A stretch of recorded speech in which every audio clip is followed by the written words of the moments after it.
emendar essa em relação a remédio, o Evismar Almeida mandou assim: estou tomando anti-inflamatório para me recuperar de uma provável bursite no joelho devido a um treino pesado.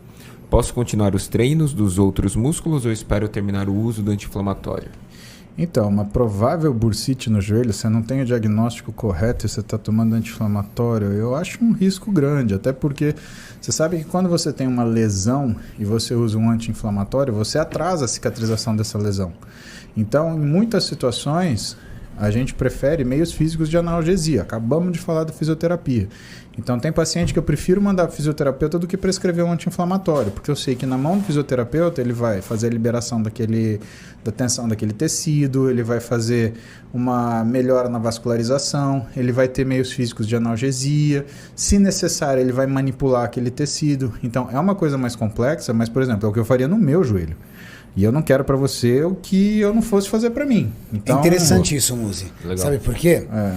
Porque isso o fisiculturista ensina para as pessoas. Nós fizemos um treino de peitoral e de alguma forma eu senti o ombro. Uhum.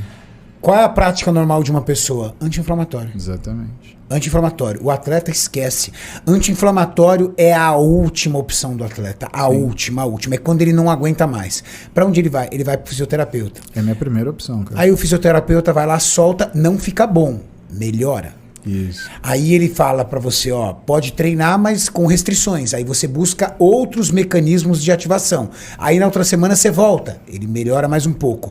Você demora às vezes 1 mês, 2 meses, 3 meses para resolver aquele problema. Mas esquece anti-inflamatório.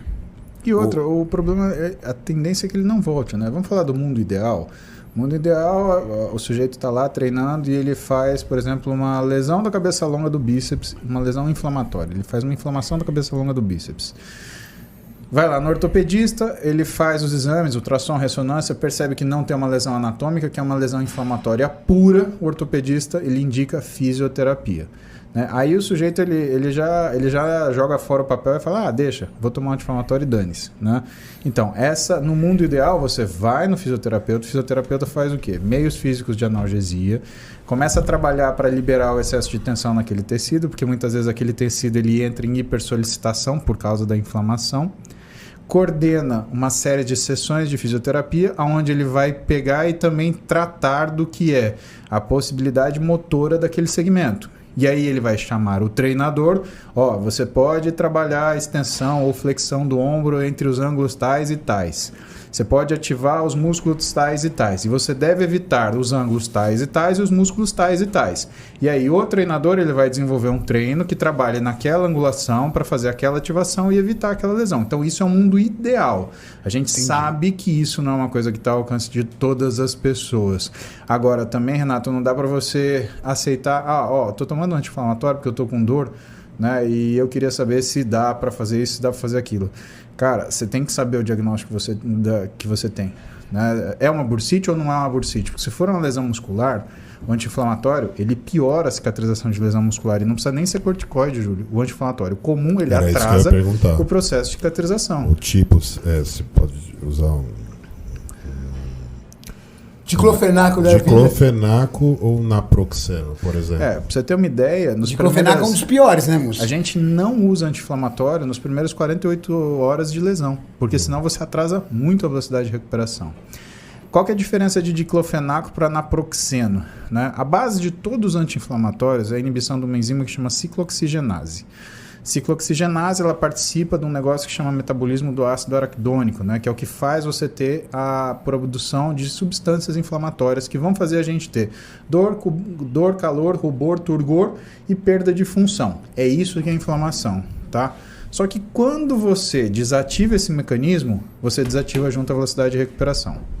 Qual que é o grande problema? Você tem ciclooxigenase nos rins, você tem no coração. Então, todo anti-inflamatório ele é tóxico para o rim e para o coração também. Antigamente a gente tinha um anti-inflamatório que chamava Vioxx. Ele era sensacional do ponto de vista de analgesia. Já ouvi falar dele. Foi Só banido, que aí, não foi? Por quê? Porque os velhinhos tomavam ele, tirava tudo que era dor, só que 1 ano depois o velhinho morria de infarto ou de insuficiência renal aguda. É aquela história do anti-inflamatório de terceira geração. Exatamente. Eu lembro do Vioxx. Tá? e sobrou muito pouco anti-inflamatório de terceira geração. Sobrou o Arcoxia e sobrou o Celebra, o Celecoxib e o Etoricoxib. São os caras que sobraram. Né? E mesmo assim sobraram em doses reduzidas. Né? Eu só Você já vejo não isso tem... quando tem lesão de coluna, cara. Pois é, porque é uma paulada. Eu só vejo isso. Paulada mesmo. O Cataflan e o diclofenaco, né, Cataflan e o naproxeno, eles são de uma geração um pouquinho anterior, né? Eles são os inibidores de ciclooxigenase inespecíficos. Então era uma paulada, ele limia tudo que era ciclooxigenase, por isso que tomava o Cataflan, você tirava a dor mesmo, porque, aquilo era uma porrada. O Flanax, o naproxeno, que é o Flanax, né, ele era um pouco mais suave, tanto que o uso do naproxeno, ele era utilizado mais, por exemplo, quando o paciente ele tinha uma cefaleia, né? Ele era muito bom para tratar cefaleia, para tratar esse tipo de dor, assim, né? A gente ele é quase um analgésico com propriedade anti-inflamatória. Exatamente, e que em um período ele começou a ser feito propaganda para uso de lesão osteomuscular, mas não era por causa da especificidade disso.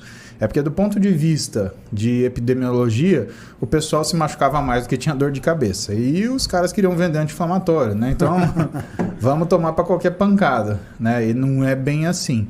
Mas, evidentemente que tem, né, as indicações de uso de anti-inflamatório. Agora, se você está tomando anti-inflamatório todo mês, cuidado, você está fritando seu rim, você está criando uma lesão cardíaca. Alguma coisa está errada. Segundo, o seu treino está errado. Você está fazendo alguma coisa errada que não está dando tempo para você se recuperar e você está fazendo lesão sobre lesão. Né? Então, esse excesso de medicação, esse uso de medicação que fica meio banalizado, não estou querendo assustar, fazer, porque não pode tomar anti-inflamatório. Não, não é isso. O que eu estou falando é o seguinte, medicação tem indicação. Tá? Até anti-inflamatório, que parece uma coisa besta porque vende sem receita, tem indicação. Já houve medicações anti-inflamatórias que foram retiradas do mercado porque fritava rim e coração.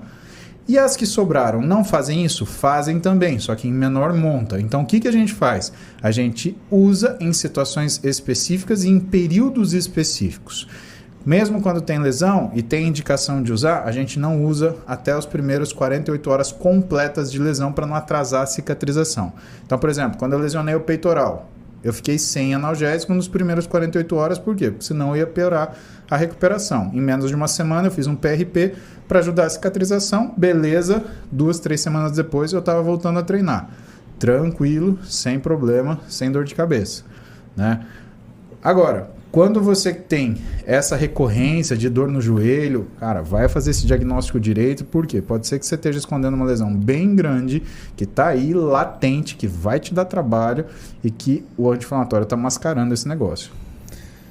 E aí, Mauricião, tem mais alguma